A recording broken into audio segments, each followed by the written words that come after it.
Let's talk about Marco Rubio because he is having his first week in his new job or his latest additional job. He is, of course, now the National Security Advisor as well as the Secretary of State. This amazed me in a way because when Marco Rubio was brought in as Secretary of State initially, he wasn't really seen as being that in with the Trump crowd, right? He was sort of felt like it was a bit of a sop to a more traditional wing of conservatism, something to keep the allies happy.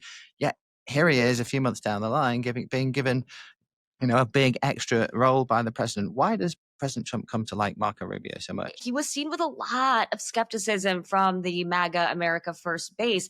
But now you have Laura Loomer, like the representation of the sort of most, most Trumpian base mentality, tweeting support for how amazing Rubio is. It's remarkable, and there are a number of factors here. Number one, the top officials in the White House have really felt like Marco Rubio has become one of the best team players in the cabinet. And that matters a lot to Chief of Staff Susie Wiles, who has been the biggest reason that we haven't seen the level of palace intrigue that we saw in the first administration and in the campaign as well.